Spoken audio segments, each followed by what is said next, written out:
Welcome back to the Name Redacted podcast, America's most beloved podcast, the most downloaded Red Sox podcast in the world. It is the final episode of the 2023 season. But as you know, if you're a Red Sox fan, doesn't really matter. We're going to hit on at the back end. We'll talk about, we'll put a bow on the season. We'll talk about the season-ending press conference that was held today with Sam Kennedy and Alex Cora. We'll have some baseball thoughts at the back end. But the front end, as you know, will be about Tim Wakefield, who passed away yesterday. I mean, like, my days are so screwed up that like everything's a blur right now. Like, it is I'm still in shock. It doesn't feel real, talking to other people that had, a connection to Tim. They're all saying the same thing. Like, it just doesn't feel real. So yeah, let's get into it. I mean, it all started for all of us when fucking Schilling put it out there against the Wakefield's wishes. I went to bed Thursday night late and I was scrolling through Facebook and someone had posted on their timeline, like citing Schilling's podcast. This was at like 1 a.m. and had said, Schilling just said on his podcast that Tim Wakefield has brain cancer and his wife Stacy has pancreatic cancer. And I read it, didn't believe it, and then I went to bed. I was like, I went and searched Twitter, searched Tim Wakefield's name, nothing came up. No one had said anything. I was like, this is just a random Facebook post. And I think a lot of people were in that. So I didn't see it that night after we finished recording. I woke up the next morning.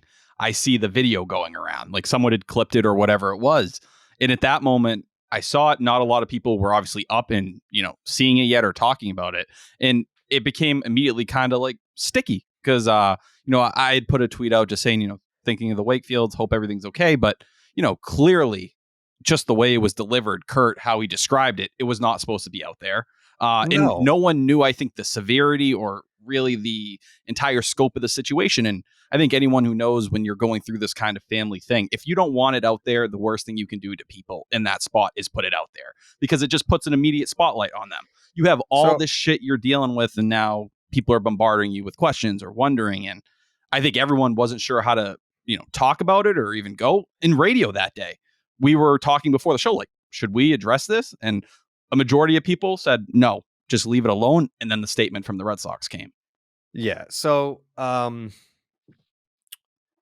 again, I saw it Thursday night, didn't believe it, didn't see a single tweet. There wasn't a single tweet. So I was like, okay, wake up the next morning. Someone had taken a clip from Schilling's podcast and I listened to it and I was like, what the fuck, dude? Like, what? Why? like he outright just says, I don't know if they want it out there, but here it is anyway. Like, fuck you, dude. Come on. Like, what the fuck is that? So I was angry. I was very angry. Getting tweets from people being like, oh, why don't you address it? Like, the whole thing for me was Tim wanted privacy. I think I was a little upset at first at how many people were making it more about Schilling than about the diagnosis for Tim Wakefield. Like, that and his wife. Yeah, that was pissing me off a lot, where there was this angry mob that all they were tweeting about was Schilling being an asshole. And it's like, we can all agree on that. But this is about Tim now that it's out there. Whether it was supposed to be out there or not, it was out there. So immediately, I get really concerned for Tim. I had talked to him the week before, and now that there's more information out there where he either had the surgery on the 15th, or the diagnosis was on the 5th. He had the surgery on the 15th, Tyler? Yeah, Cora said it talking post game that Wakefield was in there the 14th, which I think was the day everything was going on with the Red Sox front office. And Wakefield was saying, like, I have the procedure tomorrow. Don't fucking worry about me. I got this. We're good. We're just going to take care of business and go from there. Yeah. So he had the procedure on the 15th. I texted him on the 19th unknowingly because a picture came up on my Facebook memories of me and Tim together at the movie premiere of Knuckleball, the movie. It was in whatever it was, September 19th, 2012. And I want to say that if it wasn't the first time I met Tim, it was probably the second time that I had ever like interacted. Like, cause as you've all heard and seen, he's been at every fundraiser, charity event under the sun in the city of Boston. So I'm sure we had crossed paths at events like that. But that picture popped up, and I don't think we had texted probably since I was in the booth with him earlier in the season. Just because, like, when I was in the booth with him, I believe it was at the end of April. I just made sure to text him after and be like, "Hey, thank you." You know, like I did that with Eck. Like if I went up there and shared the booth with someone like that, I always made sure to be like, "Hey, thank you." Like, you know, that means a lot that you guys like let me in there and have some of your time and stuff like that. So I had texted Tim the picture of us from 2012, and he just responded and he was like, "Man, like, you know, it feels like just yesterday." And I was like, "Yeah." I was like, "That's before we started getting grays." And he laughed, and I thought nothing of it. I mean, this man is dealing with a brain cancer diagnosis and had already gotten the surgery, dealing with what his wife is still currently going through. He's got 2 kids. And is going through this on his own terms. He's going through this privately. And I think, you know, not to spend too much time on the Schilling thing and be a hypocrite, because that's what made me the angriest was how people were focusing too much on the Schilling thing versus like the let's rally behind Tim now that it's out there thing.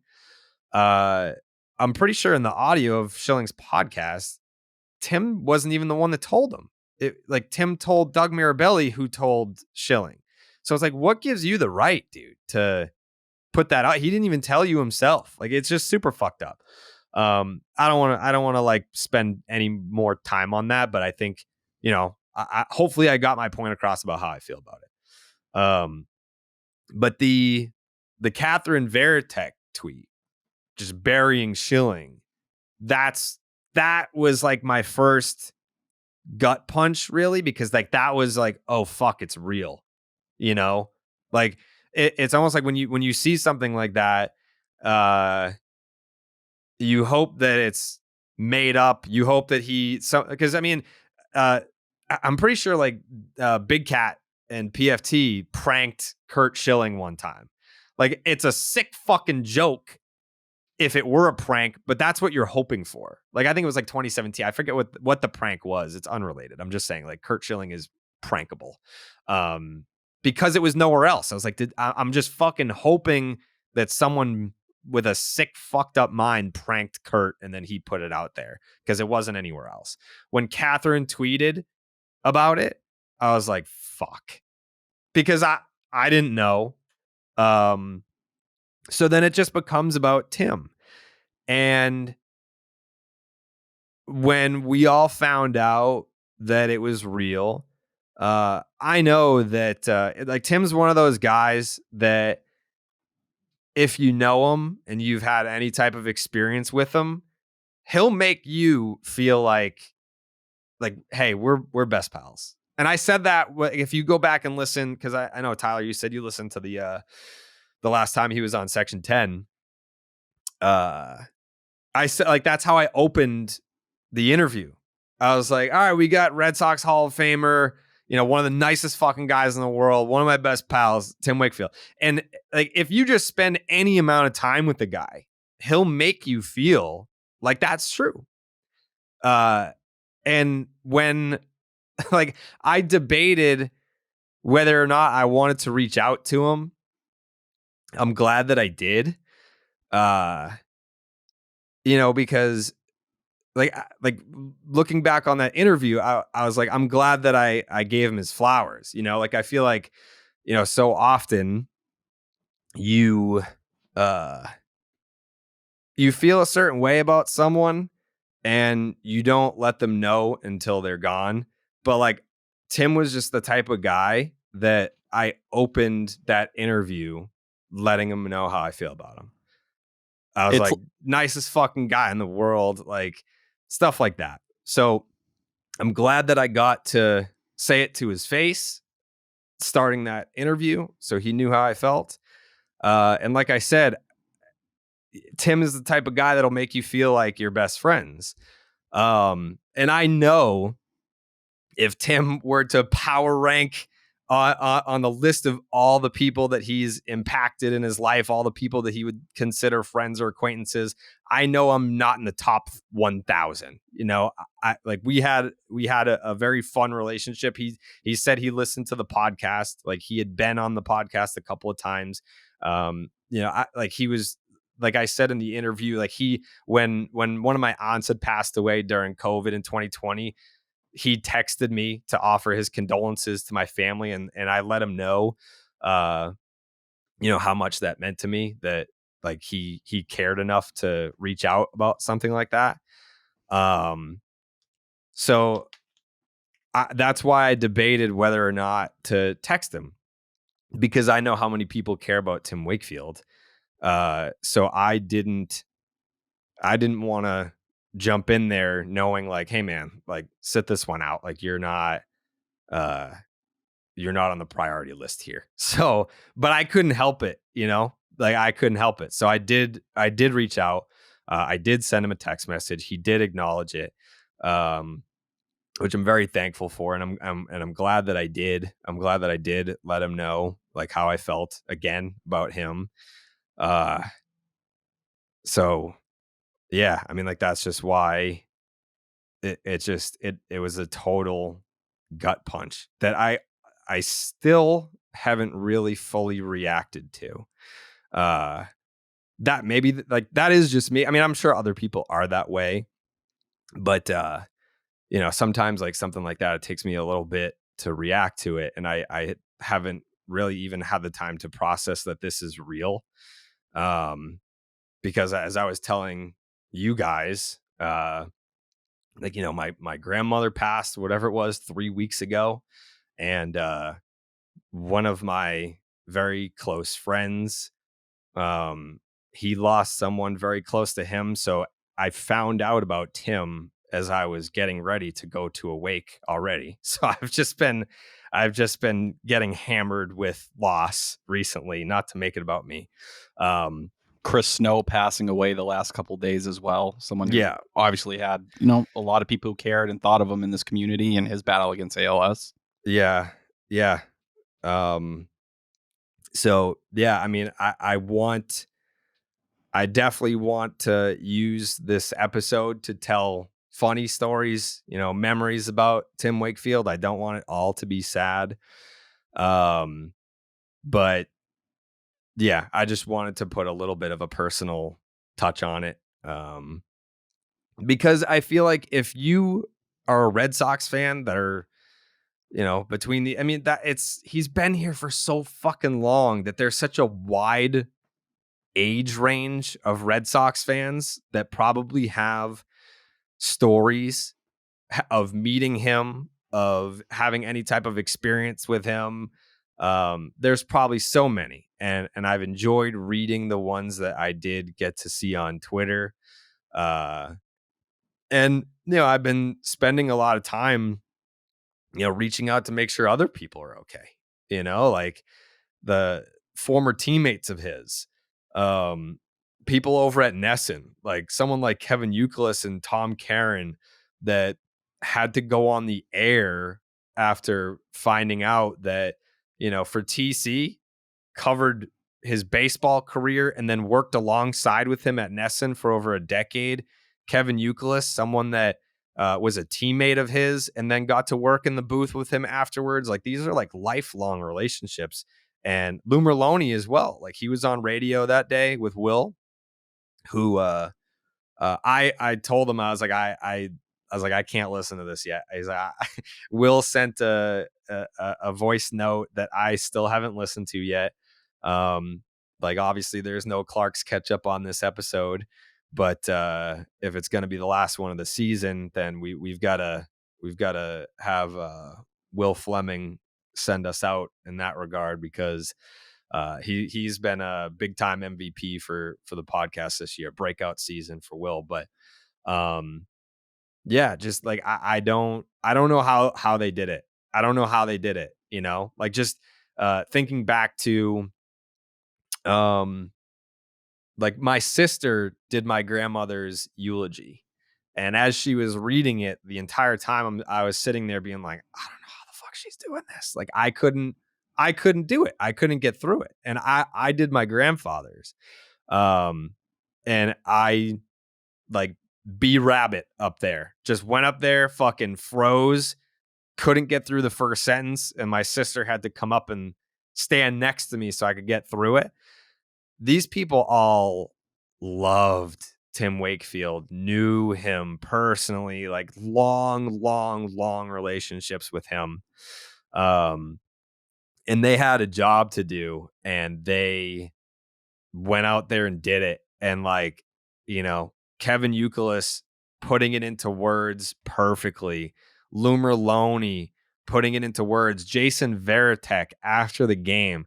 All these guys, like, people don't know, like, Tech and like, I saw someone reply because I tweeted the Tech video. Someone was like, Tech wasn't even his catcher. It's like, fuck. First of all, fuck you. Second, all those years together. Second of all, yeah, like, teammates forever, and they're neighbors. They're neighbors. Like, they were very, very, very, very, very close. The Wakefields and the Veritechs, very, very, very close. So we'll play. I'm sure if you're listening to this episode, you've probably heard it, but it's worth playing again. The Euclid stuff, the Veritech stuff, Cora's tweet, he talked about it again during the press conference today. But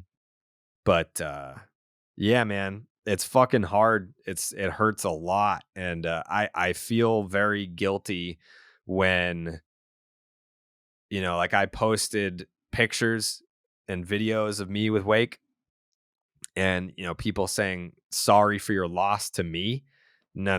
Like, it's everyone. Everyone lost Tim Wakefield. It is like Red Sox Nation lost Tim Wakefield, which is why I think Veritek's words were so perfect.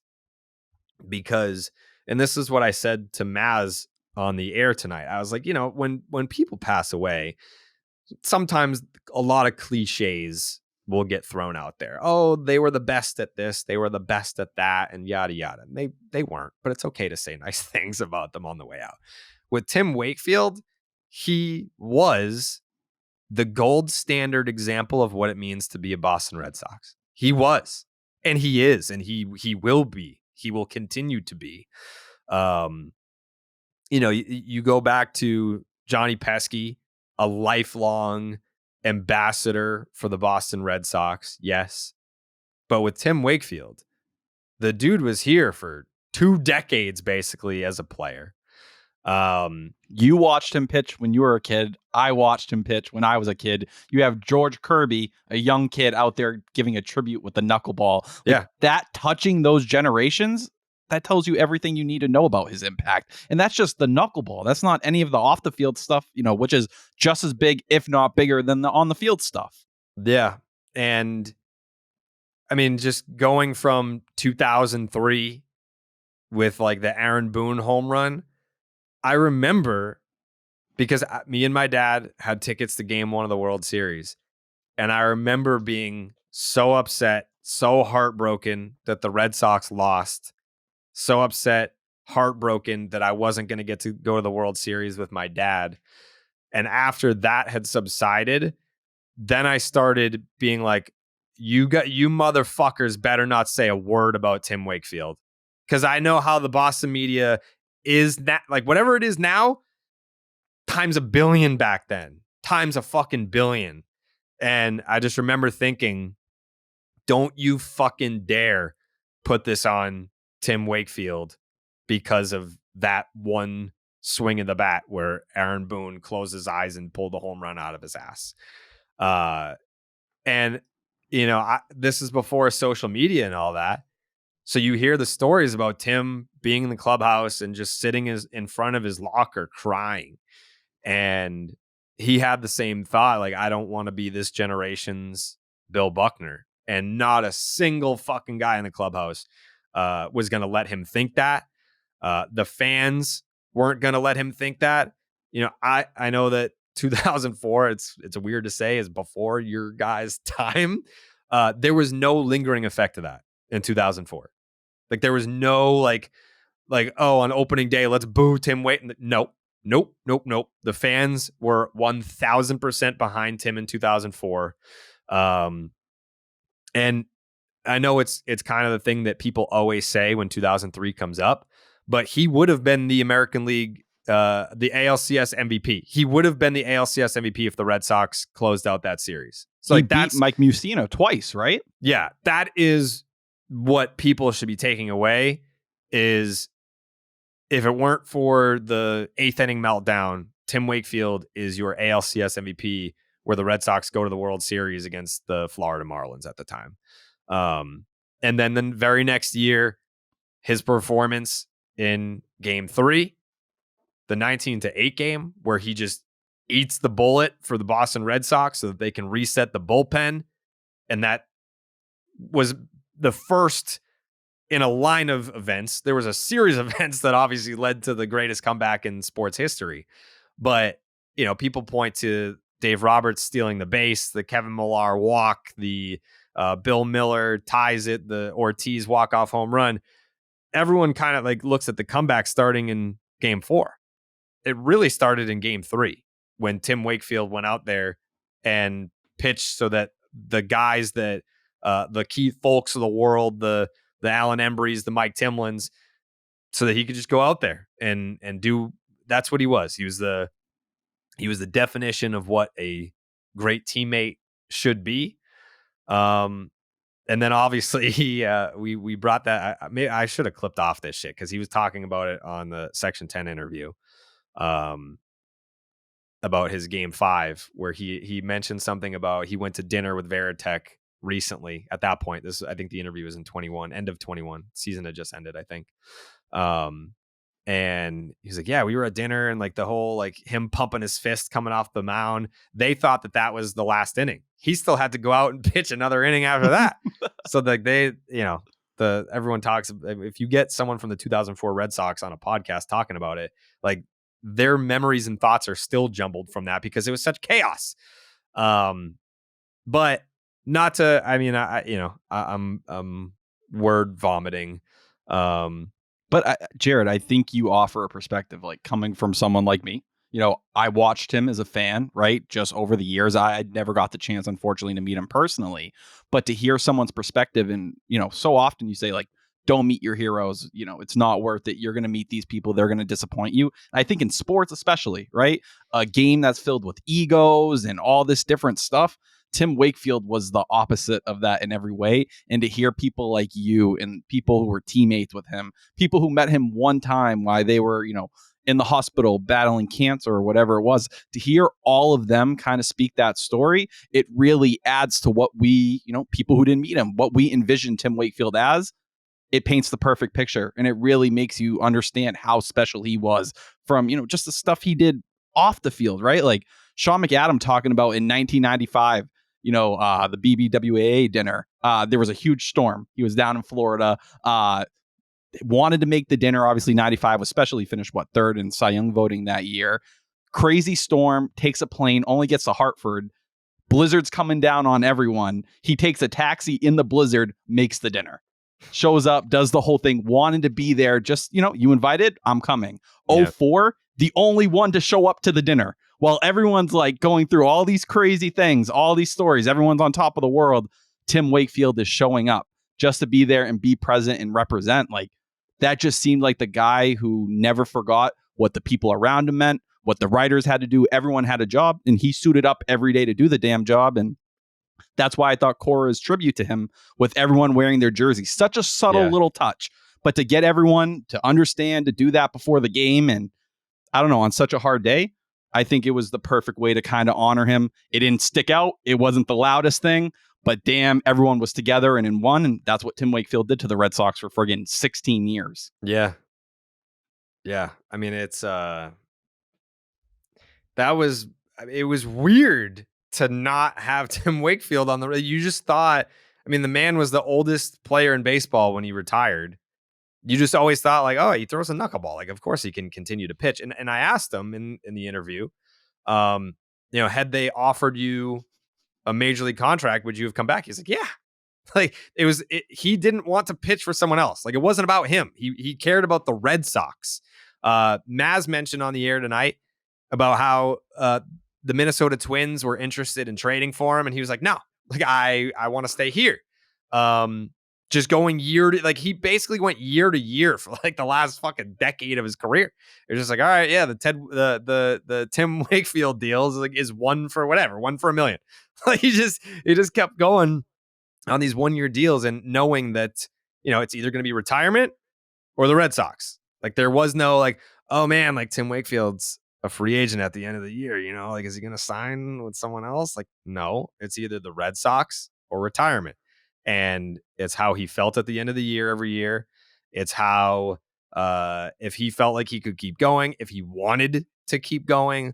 But like his family basically was here because his wife, Stacy, local Brockton, she's a Brockton girl. Yeah. So yeah, that was Tim Wakefield. He bought in, like he became a Bostonian after he retired. He lived here. He's like a South Shore guy now. It's like, I think when and I was talking to a former player the other day, or not the other day. I think it was yesterday. It had to have been yesterday. A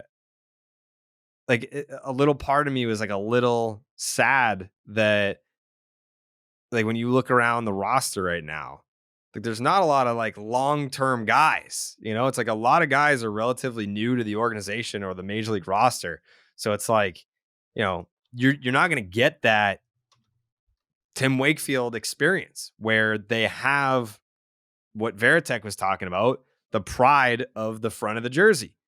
Like, I play for the Boston Red Sox. Like the Dustin Pedroia mentality. Like, Dustin Pedroia definitely graduated from the school of Tim Wakefield, where I think it was important to be here. It was important to carry on the tradition of what Boston Red Sox baseball was all about.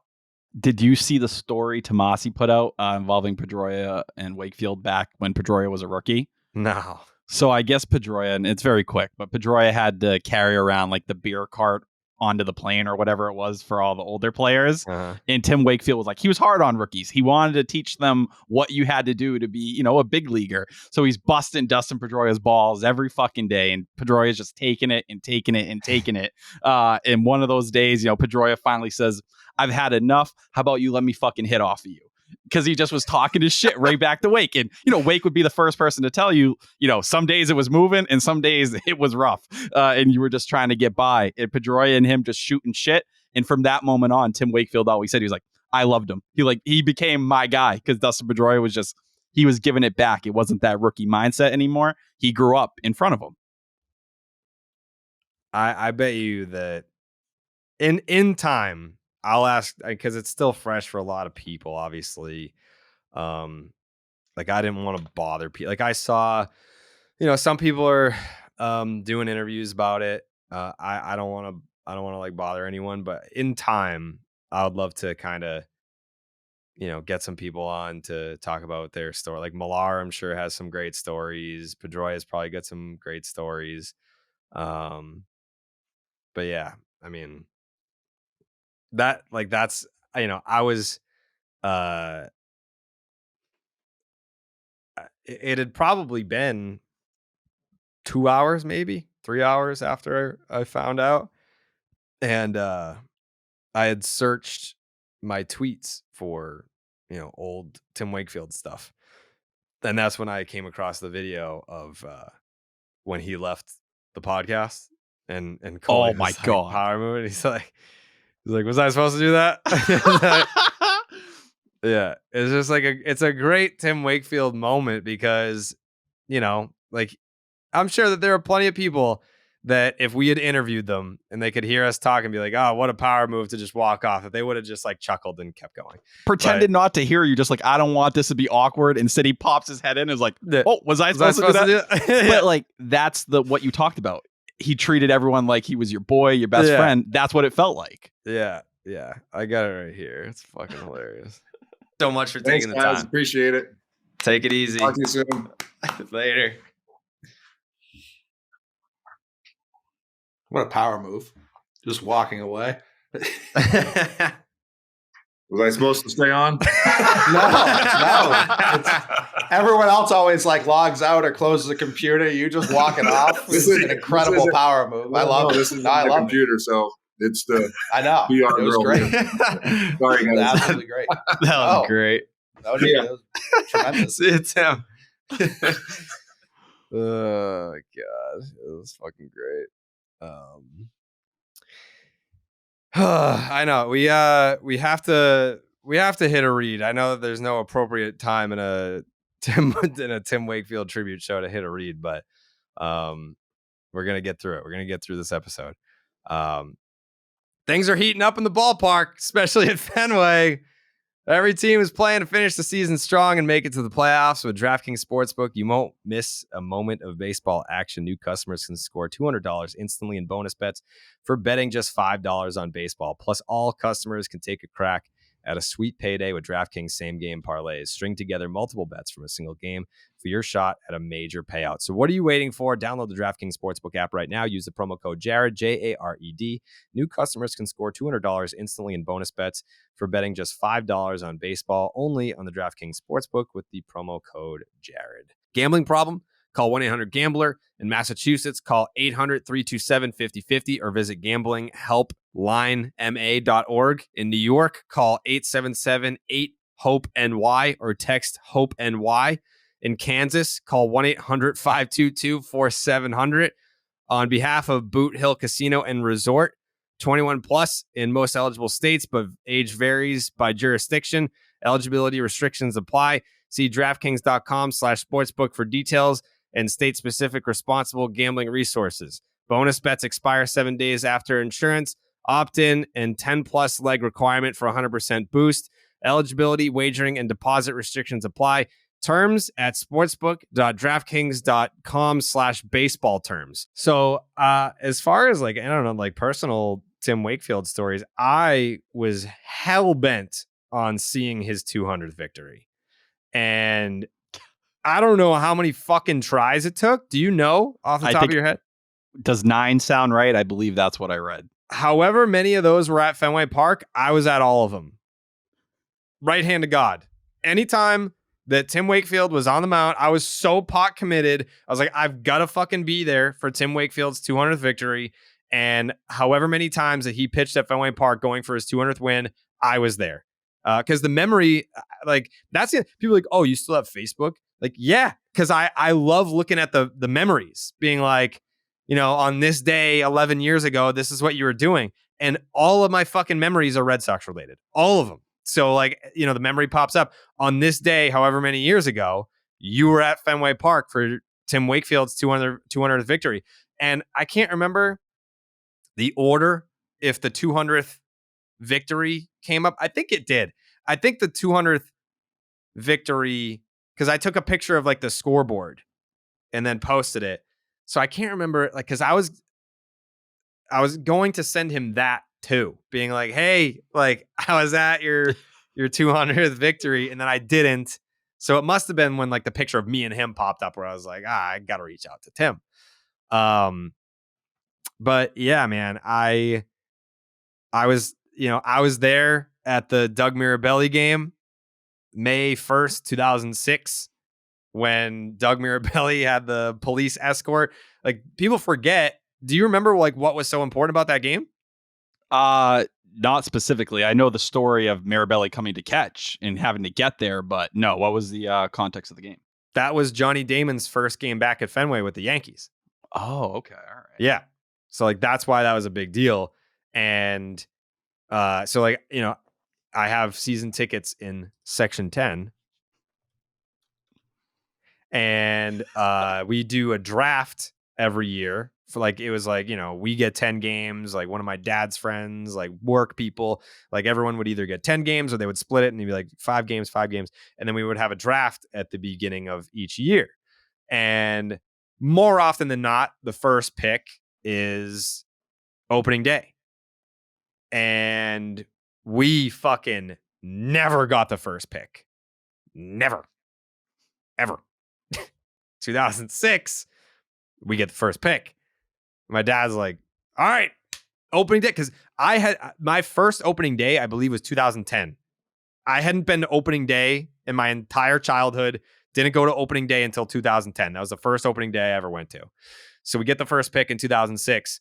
And my dad was like, fuck yeah, opening day, let's go. And I was like, nope. Nope. I was like, what do you mean? We have to, because if it wasn't opening day, it was interchangeable. First pick was always opening day or the first Yankee game. So, because I remember in 2004, we didn't take opening day. We took the first Yankee game because it was A-Rod's first game at Fenway with the Yankees. So I don't think it went first for whatever fucking reason. Someone took opening day like an idiot. So we went to the first Yankee game, which I believe off the top of my head, maybe April 16th. But in 2006, I was like, we're not taking opening day. We're fucking taking May 1st. That's the first Yankee game. And that's Johnny Damon's first game back at Fenway after signing with the Yankees. And it just so happened that it fell on a Tim Wakefield start. And Doug Mirabelli was with the Padres, I want to say. Yeah, Josh Bard was the catcher for Wakefield. Horrendous, right? Horrible. I remember. Couldn't catch it. And they were like, we saw what you did in October of 2004, Jason Veritek. We're not going to even ask you to catch Tim Wakefield. So we're going to trade for Doug Mirabelli and get him a police escort to Fenway Park. He's putting on his jersey in the car as he gets to Fenway. And I think he got there like right at first pitch. And I remember when Johnny Damon was out in center field, the fucking idiot Red Sox fans in center field had a sign that said traitor, TARTRADER. And they were dead serious. Like, it wasn't like a joke. And then they were dumping like fake money on him in center field, which after hearing the story from him multiple times, like, it's kind of fucked up. I get it. It's the Yankees, and it was right especially around that era, 2004. Like, you were on the 2004 Red Sox. Like, that shit was personal. Like, it's almost like Red Sox fans expected Johnny Damon to just retire and play for the Yankees, even though he had, like, I don't know, at that point, when did he retire? 2011, 2012? That sound right? Yeah, right around there. What, the last year? He had was 7 years left. I think Rays his last year, Johnny Damon. Yeah, when him and Manny had a joint press conference signing with the Tampa Bay Rays at the time. 2012 last year with Cleveland. 2011 was Rays. What was his Detroit year? 2010? Yep, 2010. Because and that was another thing, was the Red Sox, I think, claimed him off waivers, but he said no. For a guy like that too, like, obviously you go back and you kind of relive the history or whatever it may be, but to know how badly he wanted things to work here, I think history, it sucks that it takes this long, but has come to at least understand it and forgive it. Because until I listened to your podcast way back on the day, I remember during COVID listening to it, I had no fucking idea. Which one? With Damon. Oh, yeah. Where he like legit opened up for the first time, like really opened up about how much it hurt him, how all of it happened. Yeah. And I thought his video singing Sweet Caroline with Wakefield was one of the best videos I saw on the internet the last couple days, of Wakefield and him just singing their fucking hearts out at some event. Like, that shows the brotherhood there. Mm-hmm. Yeah. And I mentioned that to Tim in the Section 10 interview, where Red Sox fans, they want to believe that every championship team is still like, it's like a fraternity, and you're all still buddies and you all still talk to each other. And he basically more or less confirmed it. You know, he's like, I still talk to a bunch of, he mentioned Johnny Damon. He mentioned Kevin Millar. He obviously mentioned Doug Mirabelli. And yeah, that was quite the game at Fenway. Doug Mirabelli getting but you do that for guys like Tim Wakefield. You know, if you've got some slapdick knuckleballer, it's like, all right, buddy, I guess we're just going to skip you for today because who gives a shit? For Tim Wakefield, you get your personal catcher back and you get a police escort to get him there in time for first pitch. And he did. It was one of the most fascinating experiences at Fenway because of the Damon factor, the Mirabelli factor. I wish, oh my God, if social media were around for that. Like, this was like the infancy stages of MySpace. So like you had to have like a college email back then. Then obviously the video that was making the rounds was the Mike Timlin. Oh, thing. 2007, baby. Yeah. That is my heart right there. Yeah. The 2007 World Series where Tim Wakefield voluntarily was just like, listen, if you guys are going to do this and you need the roster spot, I'm happy to sit this one out. Not something that a lot of guys in the big leagues with Tim's resume are willing to do. But again, that's the type of guy that Tim Wakefield was. It was not, man, if you keep me in this rotation or put me in the bullpen, what are my, free agency numbers going to look like? Like, I'm costing myself dollars by taking myself off the roster. This is a World Series contender. I want to contribute. Like, fuck you. No, Tim was just like, you need the roster spot. Happy to step aside so that the Red Sox can win a World Series, not Tim Wakefield, the Red Sox. That's what he cared about. Cora told a story, I think yesterday on Nesson or whatever it was, of him, and I guess it was Cora and it was Wakefield, and they're watching the final out of 07, seeing it all play out. In the dugout, last out, recorded strikeout. Cora jumps the fence. Wakefield couldn't get over the fence, so he fell over. So he's late getting to the pile after everyone, and everyone's going freaking nuts, of course. But Cora was just talking about it. He was like, it was so funny. Like, Wakefield was there for everyone, all this, and I'm Dustin. I'm going straight there. Like, Cora athletic doing his thing, old man Wakefield, and he just looks behind him, and Wakefield hasn't caught up yet. Yeah, but I don't know. I think that Timlin video and Mike Timlin, as it is, as respected of a player he was, to make a point. And it looks like Wakefield in that moment hearing Timlin just give you your flowers. Yeah. In front of everyone, in front of a camera, while everyone's celebrating can be Here fucking... Here it is. Yeah, go for it. Right now, go ahead, Tim. I just want to say one thing. This guy right here, this win is for this man right here. Because he was not on the roster, and he showed so much heart by saying, I can't be on the roster, and it was good for the team. This is what kind of person is standing right here. I love this guy. I'm proud of this guy. It's the hardest thing to do, to take yourself out of the game for someone else. And he did it, and I'm proud of him. Yeah. I remember And Wakefield looks on the verge of tears listening to him talk, and like, dude, it hits so fucking hard. Yeah. Speaking of hitting hard, I did want to get to that Euclid sound. So here's that. Kevin Euclid, you were teammates with Wake, and that's a bond you will have forever. Yeah. Sorry. He was he was a great competitor. When he took that mound, he was just a great teammate. And just a great friend. And I had the luxury to play with him on the field, in the booth. And just glad that I had the opportunity over the years to be alongside him. And just an amazing husband, a father, and a community leader. He really enjoyed people. He really enjoyed being around people. And today we lost one of the good ones. Very, very special guy. He was just 57 years old. The condolences, of course, are pouring in. We thank all of you And God bless the Wakefield family.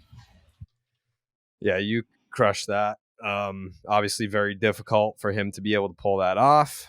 And then the Veritech sound from after the game. It's horrible. It's horrible for his wife, Bree, Trevor, his family, his friends. I mean, he's a young man. What can you say about the kind of teammate and friend he was? I don't know if I've said anything. I think I'm showing it. I've always said it. Wake, he exemplifies what this uniform is, and it's not just the name on the back; it's the name on the front.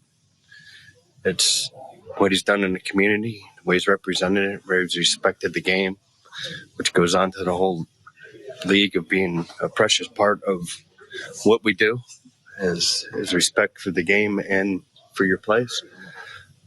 He's exemplifies what it means to be a Red Sox and what it means to be a professional.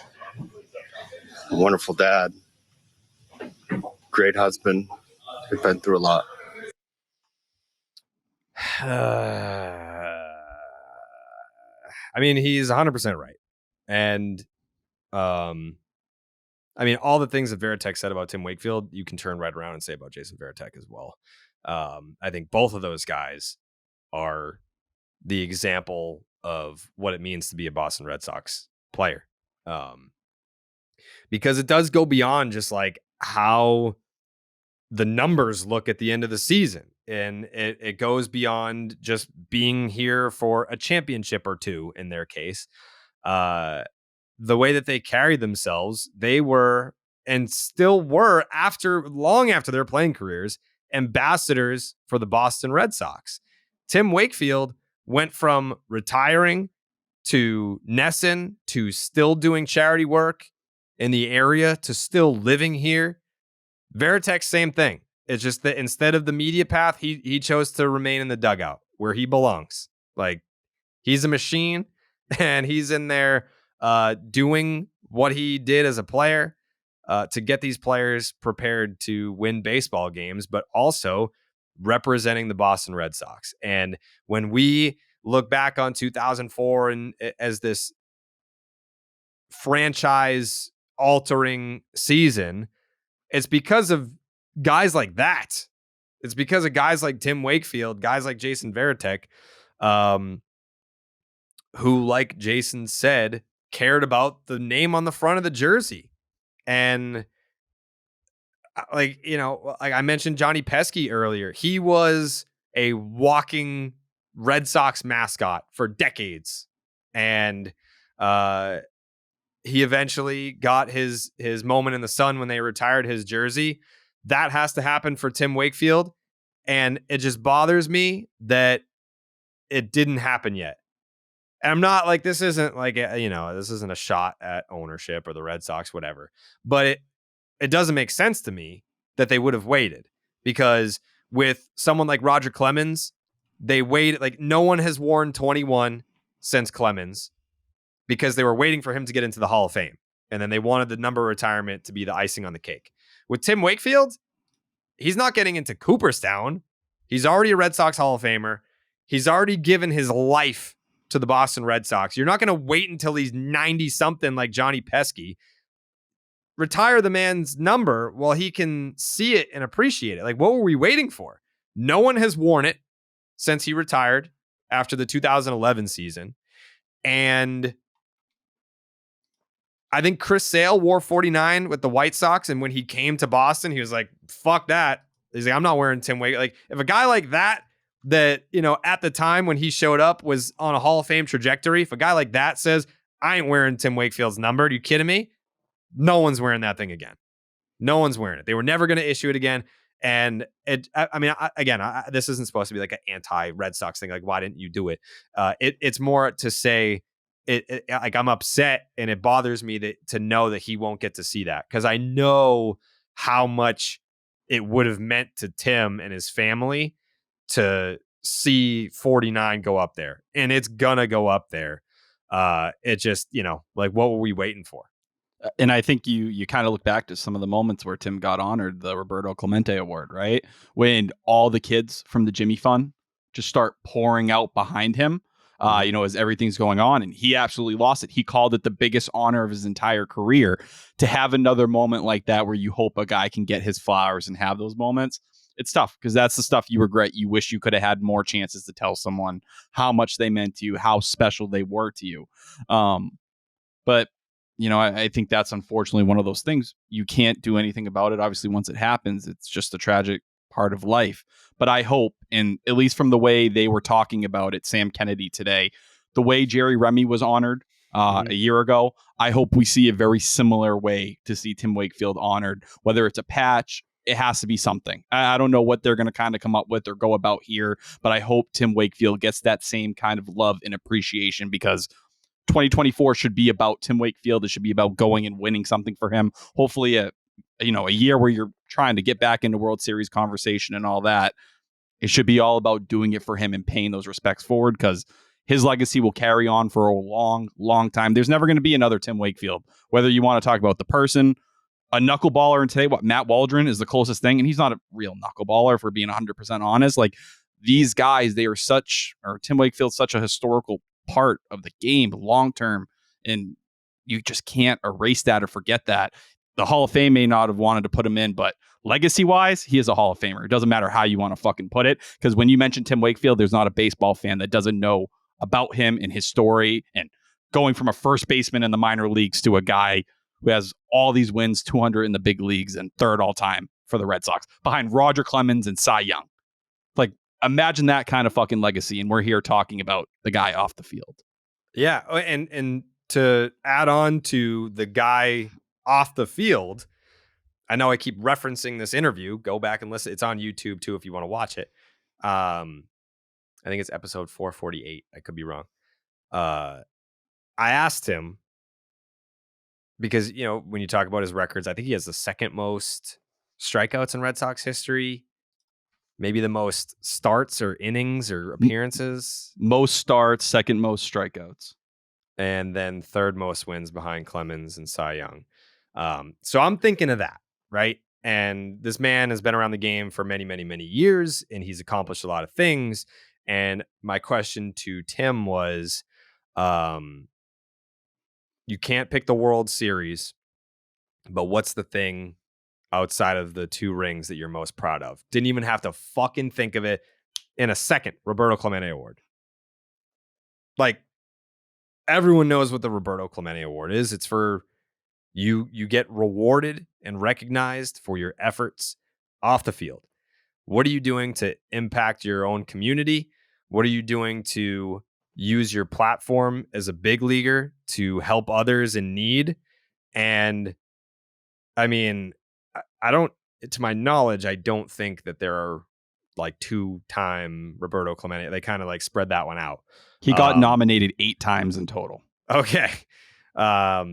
But like the fact is, he was Roberto Clemente Award worthy every year of his career, and then every year after he retired. That's the type of guy that Tim Wakefield was. I'm glad that he finally got his recognition. He didn't even consider I made the All-Star team. And in his last year, it's like, man, I've been in the big leagues for 2 decades, and it took me until the last one to make the All-Star team. This man didn't even consider naming that accomplishment as his favorite, or the accomplishment that he was most proud of outside of winning 2 World Series titles with the Red Sox. Didn't even blink. Roberto Clemente Award. That's what he was most proud of. You can't fake that.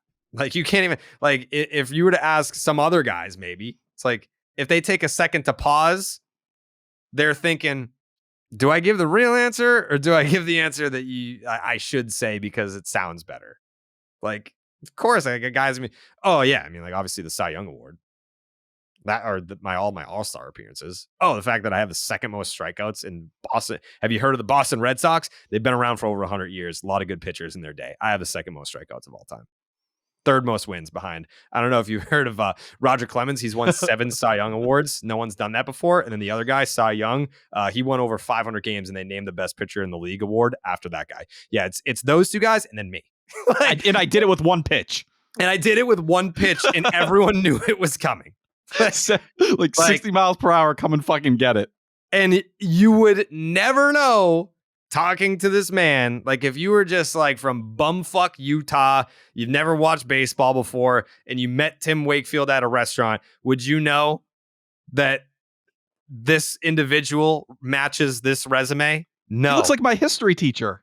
You would never know. Like, it's not to say that he isn't like competitive. I mean, he's competitive as a motherfucker, but cocky, no.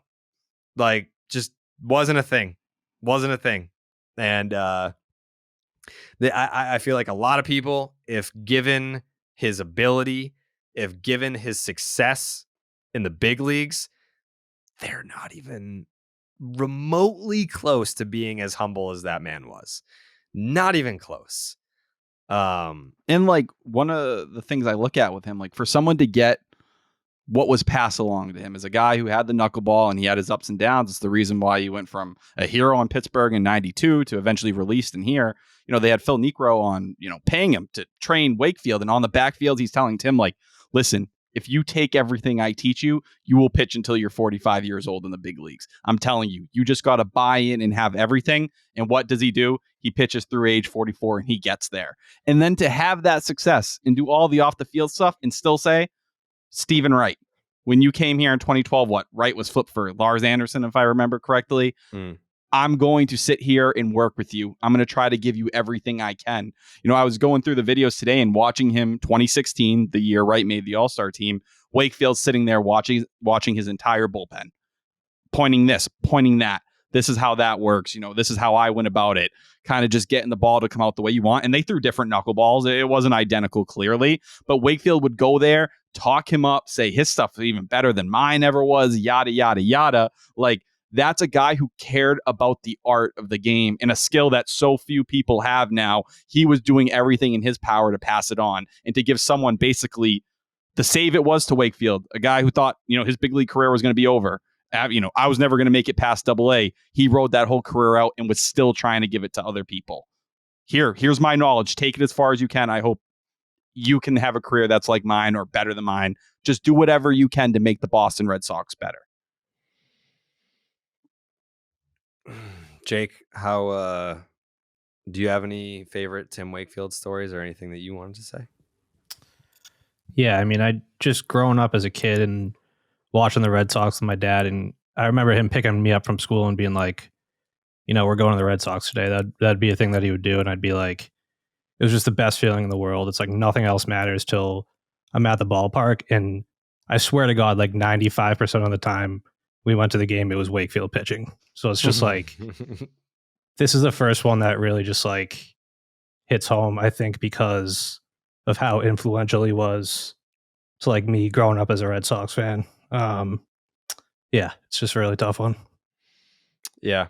Because it's like, you know, I feel like even if you've never met him, you have that connection to him. Like you feel like you have, like you feel like you know him. He was like that family member that was just always there, like dependable, consistent. Like I know Uncle Wakefield's going to be there every year and I don't have to worry. And he's going to make me smile. He's going to pull shit out of his ass to get by. And he would do anything for me. Yeah. Well, it's again, it's been a rough 24 hours. I know people probably wanted a podcast last night, and we made the decision to wait for the Red Sox press conference, which was at 3:00 today, and then I had to go to Sports Hub, so it's about 10:30 on Monday while we're doing this, and I'm glad that we waited too, because it allowed time to see, read, and hear more Tim Wakefield stories.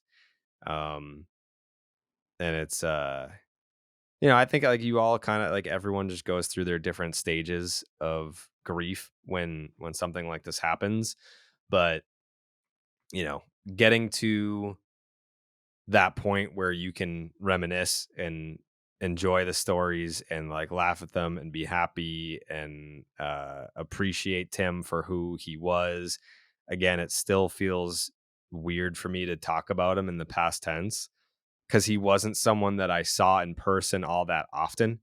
So it's not gonna, like, I don't know how long it's gonna take to feel real, you know? Like He was in the Nesson booth after the deadline. Like, we were just watching him talk to us and, give us his thoughts on the trade deadline, and then zooming in during the Jimmy Fund stuff and all that. Like, Tim was still right in front of us, until the last couple weeks or so. Yeah. Yep. So,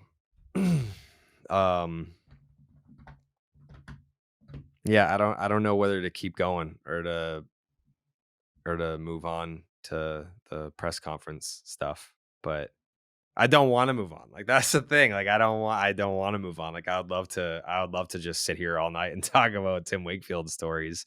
But you know what? I feel like we will give it some time for others to process and get to that point of, I feel good about, like, I want to look back and like tell these stories, and that's part of like the healing process for a lot of people. But I would love to have guys like Millar and Pedroia and Lou and TC, like all these guys. I want to have them on to tell their favorite Tim Wakefield stories. Maybe instead of just like, doing it one by one, maybe we kind of just like put together something. I don't know. Like, I think that would be cool. I think that would be incredible, just to hear everyone, like, what's your best Wakefield story, and kind of just jump into it. Like, Dan Duquette was talking today, and just like post-career Tim Wakefield, he's like, the thing I looked most forward to when I went to Fenway Park when he was with the Orioles, and even after, he was like, Tim would be there post-career just hanging out, and I'd walk in, Wake would be sitting there ready to chat me up. We'd be we're waiting right by the manager's office, and we'd have these conversations about life and what was going on with our family and yada, yada. And Tim was like, he'd start telling me all the stuff going on with the Sox. I'm telling him what's going on my end. Like, I don't know, man. It feels like everyone has a Tim Wakefield story, or at least a couple. Yeah. And I think for the fan base, that's the stuff that allows you to grieve. It makes someone like me who did not know him feel like I knew him in that way. Like, I knew the guy, behind the player.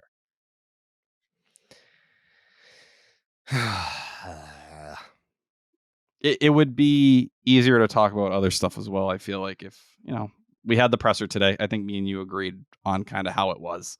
Yeah. Nothing burger. It was a nothing burger. But before we get there, Jake, if you could tell the good folks at home about Blue Moon. Even under the bright lights of the playoffs, Blue Moon Belgian-style wheat ale is the beer that's made brighter. Blue Moon was born in a ballpark for baseball fans, first brewed at Coors Field in Denver, Colorado. From its bold, refreshing flavor to its beautiful, bright color, Blue Moon is as iconic as America's pastime. I decided to let Tyler off the hook in this episode because of obvious recent events, but then I thought it over, and I truly believe it's what Wake would have wanted. So Tyler, you suck. With its refreshing flavor with Valencia orange peel for a subtle sweetness and hints of coriander, Blue Moon Belgian White Belgian-style wheat ale is a one-of-a-kind beer that's made brighter. It's carefully crafted and full-flavored with refreshing notes and a smooth, creamy finish. Blue Moon was brewed by baseball, so it's the perfect match for the playoffs. The crack of a beer, the pour, the first sip of that bold flavor. Blue Moon always feels like a special occasion. Best served with its signature orange garnish to showcase its beautiful bright color. A beer this good only comes around once in a blue moon, but you can enjoy it all through the playoffs. Brighten up the baseball playoffs with Blue Moon Belgian-style wheat ale. It's one of a kind every time. Check out shop.bluemoonbrewingcompany.com for fresh baseball merch, and visit get.bluemoonbeer.com/Jared to find Blue Moon delivery options. That's get.bluemoonbeer.com/Jared. Blue Moon. Made brighter. Celebrate responsibly. Blue Moon Brewing Company, Golden, Colorado Ale. Thank you, Jake. Just to kind of, wrap up the Tim Wakefield conversation. I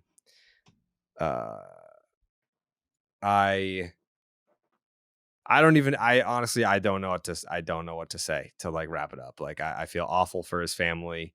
I hope nothing but the best for his wife. Condolences to everyone, and there is a long list of people who knew him, who loved him, who shared any experience with him. We're all hurting. It's not just about like close friends and family. It's every Red Sox fan feels like they lost someone yesterday. So hang in there. We'll get through this together, and hopefully we see 49 retired as it deserves to be.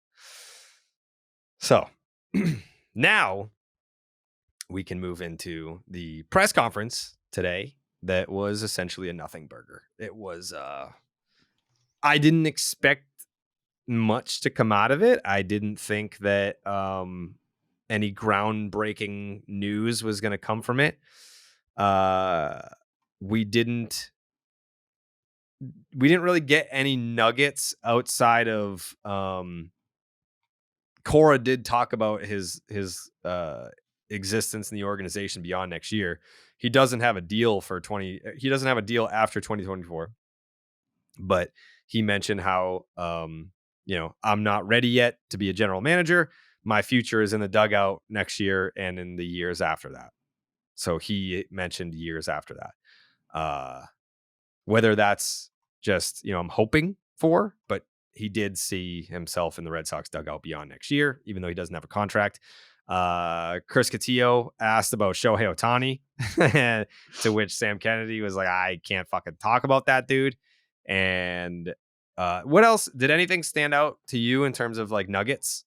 I think on the Cora end, it felt like when he was talking about 2024, he did mention beyond 2024 as well, that he saw himself as a manager. So I think from that light, and the topic of extension came up again, and him and Kennedy said it. They didn't say, anything was in the works, but those will be talks. I think everything points to it's what we were kind of hinting on last podcast. Obviously, Cora is going to be here a long time. There's likely going to be an extension once they find whoever the next hire is. And that way, it doesn't look super... it doesn't look like the decision was already made beforehand that they're involving who's supposed to be running the front office moving forward. David Stern's quotes today, I thought were a pretty interesting opposite, a parallel really of what's going on with the Red Sox, where they let Buck Showalter go. And he goes, I think it's very important to be entering this job and taking over a front office for whoever's going to be the next manager, that we're starting together at the same spot and we're going from there. The Red Sox are clearly going in the other direction. And we'll kind of see how it plays out. I thought the highlight of the press conference was when, Sam Kennedy, for the most part, very controlled when he's speaking, doesn't reveal a lot, very Hein Bloom-esque in that way, where it's a lot of word salad and you kind of got to pick through it. He did not take very kindly to questioning whether this was a job people were going to want. And he kind of got it going. I think I did post it on my Twitter page if we want to play the audio real quick.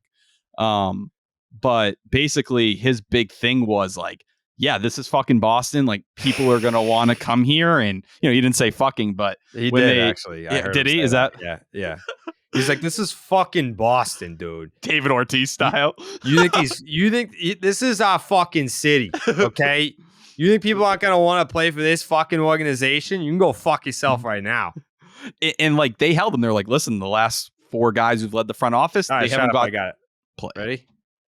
Sense of the desirability in the industry of this head of baseball operations role. When you look at whoever's coming in, will not be able to hire their own manager. There's a lot of lieutenants in place, and given what the ownership group has done with the last 3 people here, they haven't lasted 4 full seasons. Are you sensing any wariness from candidates in terms of the desirability of this role? Yeah, look, at the end of the day, I understand that, and it's a fair question. This is the Boston Red Sox. If you want to run a baseball organization, this is where you want to be. You want to be in Boston. Why? Because it matters here more than anywhere else. So if you're not up for that challenge, thanks, but no thanks. Yeah, thanks but no thanks, you fucking asshole. But like, that felt like the energy the day Bloom was fired. I didn't think we got a ton of that kind of, we're changing things. This is where we're going. That felt like a moment where Sam Kennedy snapped a little bit. And I think, it's a bad reflection on him partially that they've gone through executives like this. And I think even he knows probably in this process, there's people who've turned him down. Mike Hazen, Chris Antonetti, that likely, said no. And he's wondering, is this why? Is this why Chris Antonetti said no to me years ago as well? Like, it's one of those things. And it's a big reason why when it comes to this conversation with the job, yeah, there's going to be certain candidates that are out based on what's gone on here the last, under the John Henry ownership group is probably the best way to put it. Yeah. I mean, it's a 4-year lifespan if you're the general manager. And that's why it's a fair question to ask. Do you think that this is a desirable job? It's not because, Boston sucks, the roster sucks. No, it's because you could win a World Series and get fired the next fucking year. Like that's before the it's precedent over that you set. Yeah. Like it's a fair question. Do you think it's a desire? I mean, your answer is also fair. Yes, this is the Red Sox. Like you have a reputation, a legacy of winning World Series titles this generation. Under the same owner that is still here now. You have Alex Cora as your manager, one of the best managers in baseball, who has also won the most recent World Series title here. The ability to spend, the young core, the top farm system, like all that shit. Sam, I think whoever asked the question had every right to ask the question, and Sam had every right to be like, yeah, no shit, it's a desirable place to be. I don't think that anyone overreacted. I don't think that it was handled perfectly. What was the other thing that stood out? That they're basically taking their time. They're just gonna we're in no rush to hire a new general manager. Well, I feel like you should be in somewhat of a rush. You should have somebody in place by the start of the offseason because you're already going to be behind the 8 ball with Yamamoto and whoever else, which kind of makes me think that it's going to be Eddie Romero. It kind of makes me think that it's going to be an internal candidate because if you're just la-di-da taking your fucking time, like Eddie's already in there, Raquel's already in there. You can already, start having these conversations with Yamamoto when the season ends or whatever. Romero's basically doing GM duties. He's doing the transactions for the team. And he's more than capable of doing the job. I think it's, I don't know. I haven't really heard much on what qualities they're looking for in their candidate, but I don't know if there's a candidate out there that has something that Eddie doesn't. I think if you really want to protect your farm system, you want someone that knows it well, that does have some attachment to some of these prospects. You don't just want Dave Dombrowski coming in here being like, I didn't draft this guy. I didn't sign this guy on international free agency. See you the fuck later. Craig Kimbrell, you're our next closer. Like, sometimes it works, sometimes it doesn't. Anderson Espinoza for Drew Pomeranz didn't work for anybody. With Eddie, though, and this is what I said to Maz tonight, all the criticisms that Chaim Bloom got, too passive, not aggressive enough, had no conviction. I know that Eddie isn't really a forward-facing figure, but he ain't like that. Eddie will pull the trigger. Eddie will be aggressive. I think he will work with a fuck you, we're the Red Sox attitude, and that has been severely lacking for the last 5 years, whatever you want to call it on the time span. I do think that's an interesting question, and it's cool to hear you say that because, I think when you talk about Eddie and someone taking over that role for the first time, you don't know how they're going to react when they get in there, right? Like that is a question. So to hear that, I think that points in the right direction. I think the most important thing, it's the relationship. And Cora talked about it again today, the importance of being able to kind of communicate on all levels of the organization and have the same vision. I think with Eddie Romero and Alex Cora, based on their relationship, you're getting a proven relationship that should be able to hold strong and work well together. Chaim Bloom and Alex Cora did not work well together. There's a major reason why Chaim Bloom's not here. Arguably the biggest reason, because they seem to struggle on seeing things eye to eye. You have Cora taking shots in the media, Bloom sometimes firing back, and we've gone through all the quotes throughout the year and everything. But if you were to bring someone else into this mix, you're taking that same risk you did when you brought Chaim Bloom in. Whether it's Sam Fold, Brandon Gomes, even if it's a Kim Ang or someone like that, that is such a significant risk you have to take and hope it all sinks in. That's why I mentioned that David Stearns thing earlier. Making sure this relationship works. It's the key to this organization moving in the right direction, or we're going to have the same mixed messaging we've had for years. If everyone can't agree on the same concepts, and not in terms of disagreeing on a certain decision, but everyone needs to be on the same page, not willing to throw someone under the bus. I don't want to see shit from June Lee over the offseason with leaks coming out about what they think of Chaim Bloom in the front office. You can't have any of that. You need to clean this up. You need to make sure you're all moving in the same direction. And I think with Eddie Ramiro, not only does that check that box, you're also going in and saying, we can make him a GM. We don't need to make him CBO or president of baseball operations. The GM title would be a promotion. If Cora wants to move into that role in a couple years, we can have that conversation. We can go from there. We can talk this thing out. Cora's telling you, I'm going to be in fucking Boston in December. When the big moves of the offseason happen, I'm going to be at Fenway where, you talked about it last offseason when everything went down with Bogarts, the meeting at Fenway that day, right? All that stuff where they had to make that decision. Cora's going to be there in fucking person, probably as in charge of those conversations as anybody, at least holding the same kind of level of, impact as whoever's going to be hired to do this job. Well, that's what it is. Him and Eddie Ramiro can connect on that. You have no clue who any of these other guys, whether they have that ability or you're just rerunning the Bloom plan. It just, to me, all signs point towards internal hire, because how else do you explain Alex Cora is guaranteed his job next year and he's talking about the years beyond that? Oh, and by the way, the coaching staff as well will be decided before you arrive here. The whole staff. Right. Like the staff is decided upon. Like they're not looking for someone to be Alex Cora's boss. They're looking for someone to be Alex Cora's like underling. That's what it is. Yeah, like you are coming in. One of the, if you were to look at the job description, it's like must work well with Alex Cora. You must have a working relationship that lends itself to a healthy communication and dialogue, two-way street to be able to work together to build a championship team. Jared, if I ask you to hire someone, your own boss, are you going to hire your boy? Or what are you going to lean towards, right? Like, I know me and my boy, we work fucking great together. Mm-hmm. I know he's going to understand when I say what needs to go down, he's going to pull the trigger. This guy I've never worked with. Maybe I hear good things. Sam Fold, you work with Dave Dombrowski, and I love Sam Fold. I'd be happy if he got the job. That's a question mark. You know what you get with Eddie. Yeah. At least from Cora's perspective. I think when you put him in the number one seat, who knows? But even if Eddie is in that number one seat, isn't it really just Eddie and Cora? It's not just Eddie. That's the truth of the situation. If it plays out that way.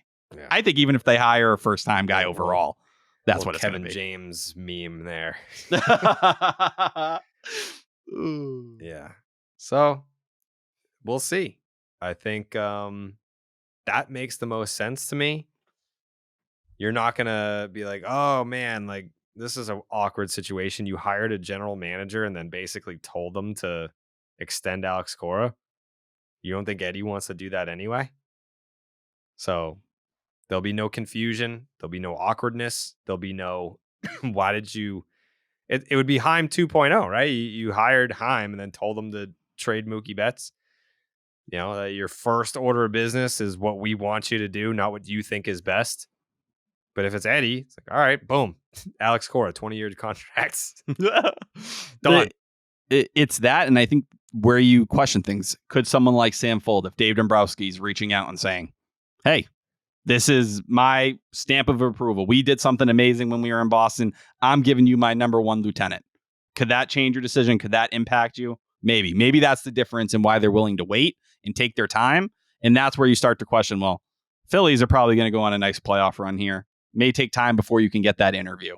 Kim Ng, who knows? They might get kicked out in the next couple of days, but they made the playoffs. That clouds her whole future as well. Look at going to Miami and making the playoffs and what that means to that franchise. Who knows what she's looking at, even though her contract's expiring. But the Red Sox said they're going to hopefully start interviews late this week, early next week. There's going to be rounds of them. We know that. So, how many times you got to meet and do the whole thing? I don't know. But we haven't got any new names in quite some time. Sam was giving away nothing. And why would he? And that was his point. He said, I don't know why other teams give you the heads up on what they're about to do. Like, we're going to go over the luxury tax. Take our money. Yeah, like you can't. I agree with how Sam. I know that Red Sox fans are down on Sam Kennedy, but I agree with how he handled it. He wasn't gonna be like, you know what, Red Sox fans, we are going for Shohei Ohtani, so that if they don't sign him, it's like, oh man, the Red Sox look like fucking idiots. They said that they were all in on Shohei. They didn't even get a meeting with the fucking guy. They would just be stupid to comment on that. And as far as I can't remember who asked the question, and I'm paraphrasing what the question was, but it was something to the effect of, do you see this offseason being make or break or an all-in type offseason? And all Sam said was, I don't want to put a label on what we're going to do. But what I said to Tony was, whether it's directly from the team or from reports or rumors, we've always kind of gotten the gist of an offseason before it happened. Like up until the Heim era, I would say, if we thought it was going to be a monster offseason, it usually was. And if we thought it was going to be a dinky offseason, it usually was. I think this past offseason might have been the only one where we just weren't really sure. Like, are they going to pay Xander Bogaerts? I don't know. We'll find out. Well, JD and Evaldi, they're free agents. Are they going to, bring one of those guys back? Well, if they don't, well, now they have all this money to spend. They're going to go big, right? Well, they got Yoshida, but that's kind of just like a stocking stuffer. I want the big present under the tree, and then it just never came. So I think, there have been off seasons more recently where we weren't sure, what are we going to get? But more often than not, at least since Theo Epstein, if there were reports that they were going to go big, they did. And if there were reports, this isn't going to be a big spending offseason, we weren't surprised with the opposite. With this one, the early buzz, the early rumors are that they don't want to tip their hand. They want to be like, everyone remain calm. Nobody panic. And then they blow the lid off the fucking thing. That's what I feel like at least the intention is. I can't sit here and guarantee you that they're going to spend a fuck ton of money. I do think that if all things go well, because it takes two to tango, you need Yamamoto to want to come here. I think Shohei Ohtani's a pipe dream. I don't even know that he fits on this roster, but if they want to make him fit, okay, then now it takes two. So I think that their interest is, at least, are they going to be the interest kings where they're linked to a bunch of people? And maybe they sign some guys, maybe they don't. Maybe they trade for some guys, maybe they don't. Are they going to be? I think that you're going to see their name pop up a lot in terms of being linked to trade candidates, to free agent candidates, all across the board. I think that they're going to be linked to a lot of different guys. Yeah, Sam Kennedy said there'll be no rocks unturned. We are considering everything. No idea is a bad idea, which is a little scary.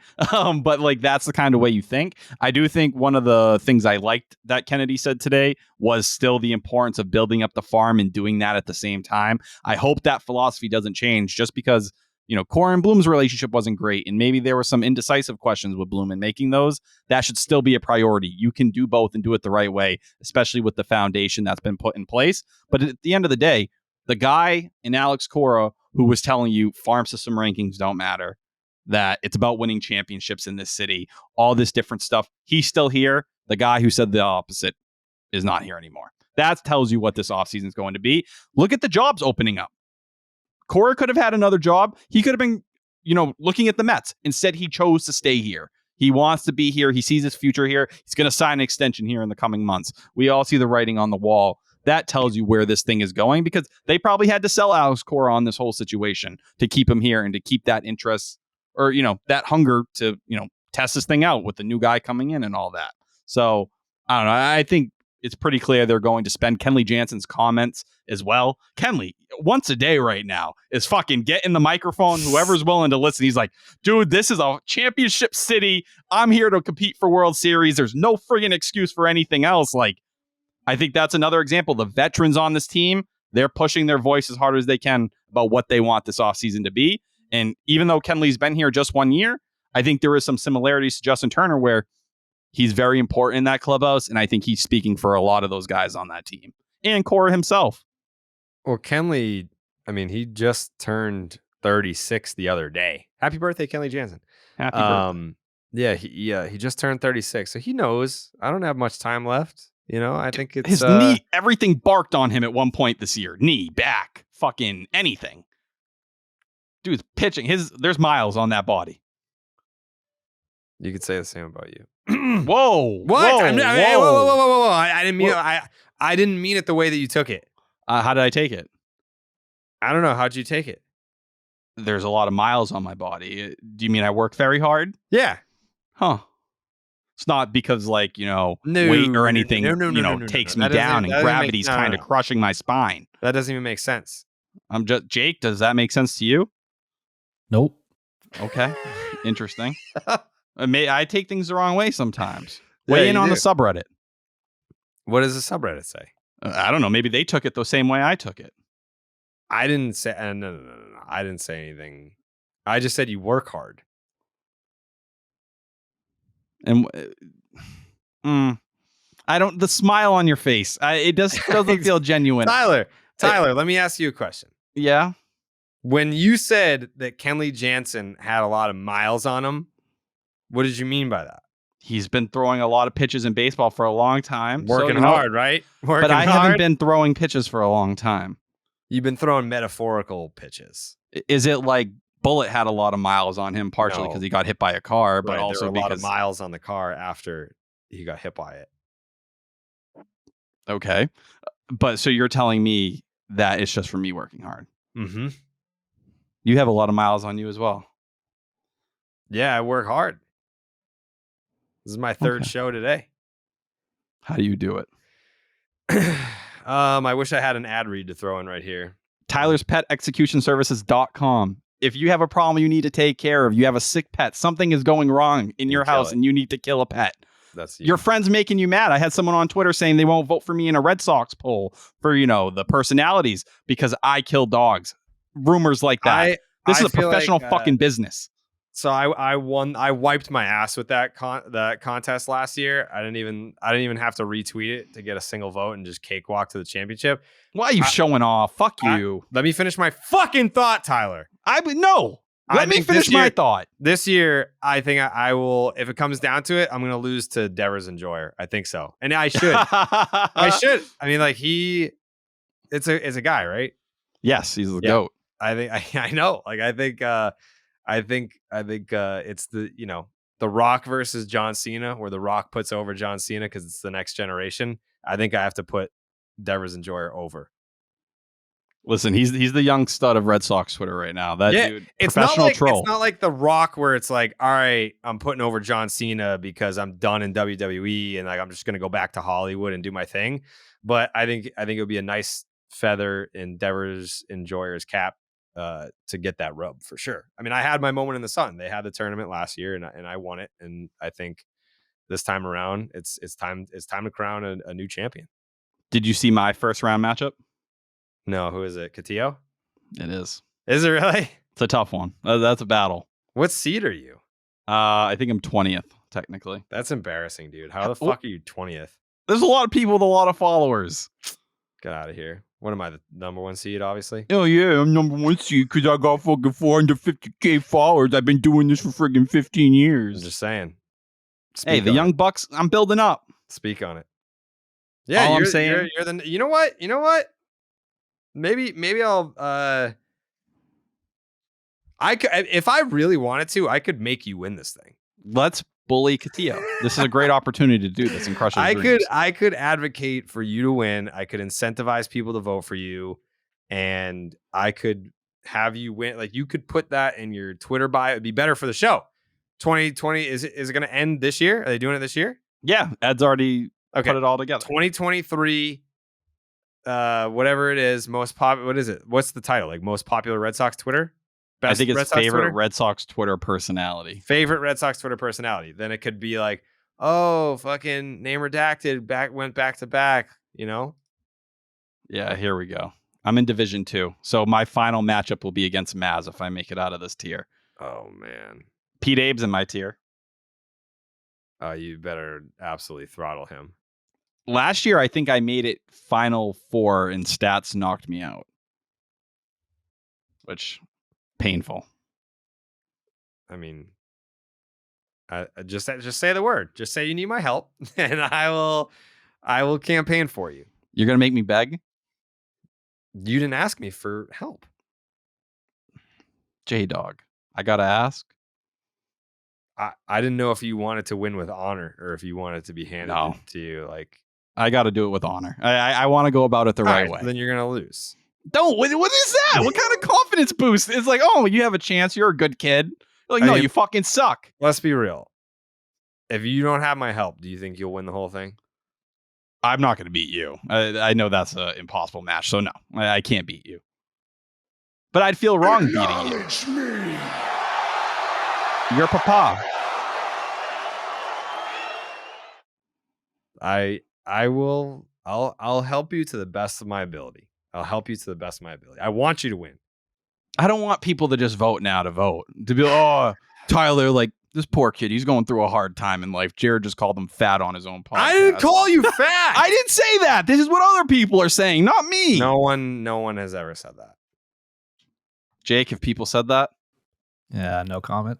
Yeah, see? That's He hasn't seen it. siding on me a No, little he hasn't bit. seen it. He hasn't seen it. So, if it was out there, Jake would have seen it. He's very online. He reads the internet. I It's not guess. out there. Yeah. So, I'm rooting for you. Yeah, are you? You think I'm not? I don't know. Shut the fuck up. Nice merch. Do you want one? I would love one. I'll get you one. Will you really? Yeah. How are you going to do that? I don't know. Fucking steal one from someone. I'm a medium. What's so funny? I just saw something funny on my phone. Oh, that's convenient. Did you see the list of the best moments from the podcast? Yeah, I was Garrett just about to ask you that. Can you read those, please? I gotta pull them up here. Hold on. We also got to do Will's. I have it pulled up right here. I just remembered because I was going to yell at you and say that you guys didn't remind me, but I remembered. And you said it right after I pulled it up. Okay, top podcast moments of 2023. Bullet. Tyler's first kiss. Wait, so is he pulling all the clips and then we're going to play them on the show or what? I think he's gonna make like a montage and post it. Oh, okay. All right. I think. Yeah. Okay. That's cool. We have Bullet, the introduction of him. Tyler's first kiss. Tyler Holy Water. Church prom. Tyler creates God bless. I don't even remember that one. Yeah, you thought you invented the phrase God bless. Massa pants to the nips. Mm-hmm. The Caleb Ort fiasco. Oh God. Jared singing Titanic. Mm-hmm. Jake's Blue Moon read where he fucking killed me. Yeah, what do you say? Here's 99 in the black, you bitch. Yeah, something like that. Fuck you, Jake. Keep the mic great. off. Dolphin people. Yeah. Uncle Cubby / cemetery story. Mm-hmm. Love you, Uncle Cubby. I hope Yeah, those rest- fruit snacks really hit. Yeah. The birth of the haikus. Yep. Jake Strong. And then the debut. Yeah, debut. Jake almost died this year. Yeah, it was scary. This has been quite the battle for us this season. And then the debut of the MVP song. And we have people just submitting their other ideas. Okay. People love the thong song. Yeah. That whole little fiasco with me and Jake. Mm-hmm. When I confuse Vicarious and Bicurious. Yeah, Bicurious. Also the business ideas. Oh Boat yeah, crash that was money. a big one. Tyler, I mean, like these are all like Tyler moments, for being honest. Jesus. I'm a sick fuck. Someone asked for Tyler's lottery sound. Oh yeah, can you do it? That's just no. I haven't done it in a while. That's just not even a thing. If you played it, the Brandon Fat. Brandon Fat. He's the game one starter for the D-backs. I thought he sucked. He told me fucking fuck you. He does suck. Oh, starting game one. Spare me. Spare me. Gatillo singing Spanish happy birthday when I turned 40. Oh yeah. He said Miakin. This was very funny in the moment. To have that ready to go. This is dark, some of this stuff, man. This is dark. This is what our 2023 season was. Yeah. No fun Red Sox moments. Yeah. Just my life trauma and everything that's wrong with me. Is that it? That's it. For now, people are still submitting. All right, you ready? Let's hear it. The Red Sox lottery. Not sponsored tonight. But the Red Sox lottery is number 92. And number 92 is Tim Wakefield. Tonight's Red Sox lottery is Tim Wakefield. So we'll pull up that baseball reference page. It looks like 17 seasons with the Boston Red Sox, 19 big league seasons, 200 wins on the nose for his entire big league career. 200 wins, 180 losses. With the Red Sox, it was 186 wins, which was third in Red Sox history. Tim was an all-star in 2009. It wasn't his final season. It was 2009. I could have sworn it was 2011. It was 2009 that Tim Wakefield was an all-star for the American League. People forget. In 1995, Tim Wakefield finished third for the Cy Young Award. 195 and a third innings, a 2.95 ERA, 119 strikeouts, and the man just 8 innings. How many years did he have of at least 200 innings? 1, 2, 3, 4, 5. 5 seasons of 200 plus innings. 1, 2, 3, 4, 5, 6, 7, 8, 9 seasons of at least 180 innings. He made 627 starts. That's crazy. He made at least 30 starts 1, 2, 3, 4, 5, 6, 7 times. But then people forget. No one talks about the Tim Wakefield closer era. In 1999, Tim Wakefield had 15 saves for the Boston Red Sox. Also made 17 starts and appeared in 28 games out of the bullpen. Had a 4 strikeout inning, right? When he was a closer. Yeah. I'm looking at Wakefield 1995, and I was reading about this, and it kind of just, it tells you where baseball is today. But when Wakefield debuted with the Red Sox, May 27th, he threw 7 innings, 1 run ball, right? When do you think his next outing was? The next day? May 30th, and he threw 7 1/3 shutout innings. So we're talking, 3 days, and this guy's coming out throwing 7 innings back to back in a May baseball game. Nothing like that would ever happen today. And like, it just reminded me, like in 2009, I still remember this. Now, I was a no-hitter freak when I was a kid. Like, even today, when I still watch a game, that's the first thing I'm thinking of when the game starts. Like, dude, imagine if they throw a no-hitter tonight. We're all going to remember this forever. I don't know. It's a weird quirk. I remember April 2009 Wakefield, and it reminded me of the Curt Schilling no-hitter. Now, Schilling was 1 out away back in 2007, but Wakefield... Shannon Stewart. Yep, Shannon Stewart. Shook off Tech. Should never do that. Wakefield was 5 outs away from the no-hitter. And I just remember Nick Green made a crazy grab. Jacoby Ellsbury made a crazy grab. And the day before, the Red Sox bullpen had thrown 11 innings, and Wakefield told Terry Francona, I understand the circumstances, and I just want you to know, whatever happens, don't take me out. Let me keep going. This guy was ready to do whatever it took out there. He didn't care if he was going to give up 50 runs. Now, he dominated that day. But this guy, hand up, whatever happens, I'm going to save everyone. I don't care what the fuck happens in this game. Yeah. That's Tim Wakefield. Baller. Yeah, I would have loved for the Red Sox to win that World Series in 2008 too, going back to back. He said he thought they'd win too if Lowell and Beckett didn't get hurt, right? He did say that. Tim pitched in the division series in 95 for the Red Sox. He pitched in the division series in 98 for the Red Sox. The division series in 99. The ALCS, did not pitch in that series. 2003 division series, ALCS. 2004 didn't pitch in the division series. But did pitch in that ALCS. Did pitch. He was the game 1 starter. How can we forget that tidbit? Tim Wakefield was the game 1 starter for the Boston Red Sox in the 2004 World Series. Got the win, right? Yeah. He I mean, it was him versus Woody Williams. I remember that. Pitched in the division series against the White Sox the following year. Didn't pitch, obviously, in the playoffs in 2007. But this says, actually, no. Yeah, he didn't. He pitched in the ALCS, did not pitch in the World Series.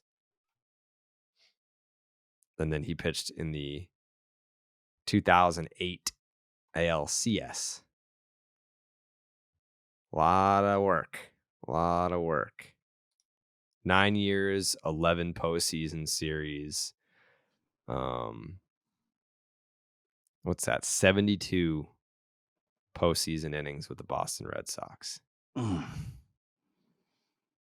a baller. Was Paul Bird on that 2007 Indians team?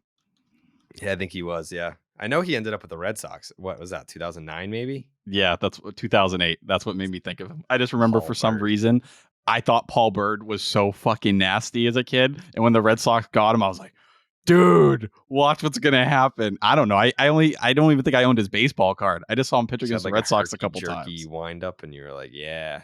Back then, I thought anything that looked weird was a good thing. I used to take Tim Wakefield in MLB 08 the show, and I would try to throw a no-hitter with him because I was like, oh, what an accomplishment it would be to throw a no-hitter with a knuckleballer. And I couldn't do it. I wasn't good enough. Someone called into the show tonight and mentioned MVP 05 and how nasty Tim Wakefield was in MVP 05. And I remember that. It was, you couldn't hit the fucking thing. It legit was a true knuckleball. No. Yeah. But yeah, let me see. Let's see the Red Sox all-time statistics. Red Sox all-time player stats. Yeah. All-time leaders. 186 wins is third in Red Sox history.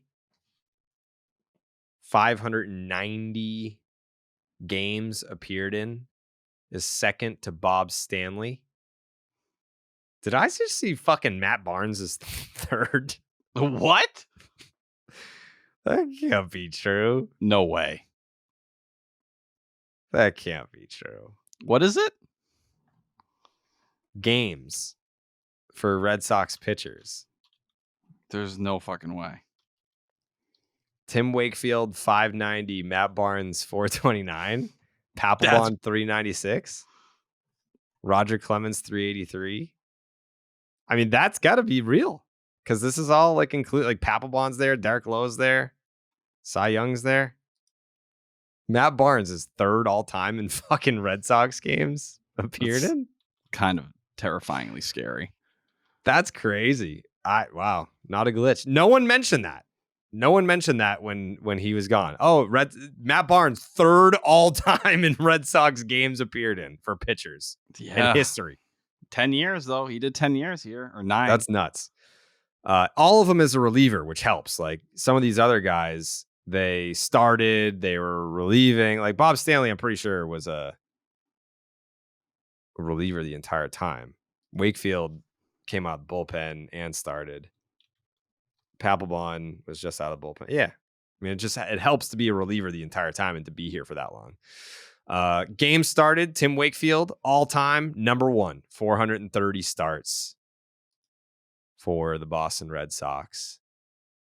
Innings pitched, Tim Wakefield, the only player in Boston Red Sox history to eclipse 3,000 innings with the team. 3,006 innings. Next closest was Roger Clemens at 2,776 innings. And then, of course, strikeouts. Roger Clemens, 2,590. Tim Wakefield, 2,046. Not bad for a guy with a 6K per 9. Yeah. The only 2 pitchers in Red Sox history to eclipse 2,000 strikeouts with the team, Clemens and Wakefield, who were golf buddies. Outside of John Smoltz, wasn't like Tim Wakefield considered one of the best baseball He's golfers very ever? good. He is very, very good. But that was the Red Sox lottery. Tim Wakefield. You know him, you love him. All right. Do we have any other things that we want to say? I'm going to play us out with Will's message that he sent into the show. Jake's takes. No, just shout out Matt Barnes. Find out he's maybe one of the best Red Sox pitchers of all time. Yeah, that's huge. That was huge. All right. You didn't ask me. What? Do you have any final thoughts, Tyler? Oh, Tyler's takes? Sure, I have a thought. Shout out Blaze Jordan for the message he put out on social media yesterday talking about his battle with depression and anxiety. I know that stuff's not easy, and to speak out on something like that, it gives strength to people who may not feel comfortable or wonder what it'd be like to say those things out loud. So credit to him. I hope his battle is going okay. I know he says it's still a thing he fights every day, but that was very cool, and it's nice to see minor leaguers kind of revealing what they go through, just because we know the journey and how hard it must be to have that kind of scope on you, especially a guy like Blaze Jordan, who's been in the eye of the public since he was, 14 years old, 13 years old. Yeah. Shout out Blaze Jordan. Was Blaze Jordan the last Section 10 episode ever? Yeah. That's or crazy. No. Wasn't it Alex Pinellas? No, I think it was Blaze Jordan. That's crazy. Yeah. For now. We could hey, Christopher Troy, Blaze Jordan, Marcelo Meyer episode. We're gonna do that. I'm waiting. We're gonna start diving into the minor leaguers. So yeah. What was the other thing I wanted to say before we get out of here? Yeah, we're gonna have like that montage of all the highlight moments from the season. Maybe like the next episode that we do, we're probably going to take like a look back, full picture of like the whole season, break it down. And that's when we're going to start bringing in other guys. Like I want to have Lou on. I want to have Will on, like people that were MVP voters that didn't have the opportunity to really dive in and be on the podcast, but because they were too busy broadcasting every single game. Those are the individuals that I want to start getting into the mix for these off-season episodes. So again, thank you everyone for listening and watching. If you watch us on YouTube, we appreciate you. I know it was a dog shit season. I didn't put out like a tweet saying like thank you yet, because I mean for me it's not over. Like it's not over yet. I'm on a plane to Atlanta on Friday, so I can't be like, hey guys, thanks for everything. Like my season's not over yet. But if you're a Red Sox fan that listens to this podcast in down years, we appreciate you more than you know. It means a lot to us that we have this community of Red Sox fans that come to us for content and for the laughs, and for a night like tonight, we can cry together. And there will be more of that came from this offseason as the Red Sox look to turn the page on 2 very shitty seasons and get back to being a World Series contender. So we will have emergency podcasts if crazy shit happens and it's not close to a record day. But I keep forgetting, what's the new schedule, Jake? I think we talked about Wednesday nights. Okay. All right. So moving forward, we'll record on Wednesdays for the off season. So again, thank you for listening. Thank you for watching. And again, I don't know what this Will Fleming note says, so I'm just gonna play it, and we'll see you on the next episode.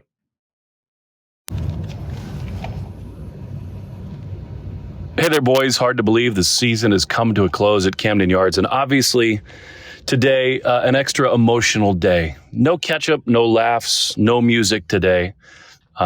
We lost one of the greats in Tim Wakefield, and Lou and I came on the air today with Joe, and literally tears streaming down everybody's cheeks because Tim was irreplaceable and one of the all-time greats we will ever know, not only as a player, but as a person. And it got me thinking about what a special thing it is that all of us get to be a part of Red Sox Nation, because in so many ways, the Red Sox can bring you to tears, whether it's tears of joy winning a championship, tears of heartache that you feel on days like today, tears of laughter.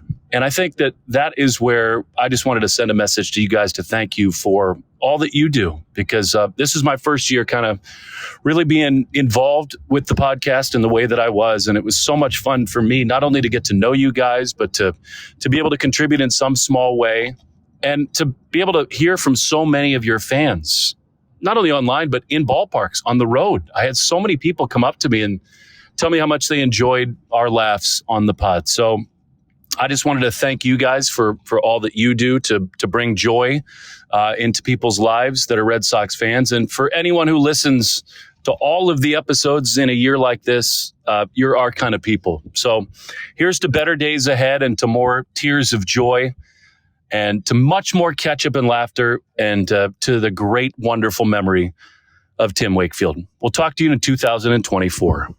Buenas noches, amigos.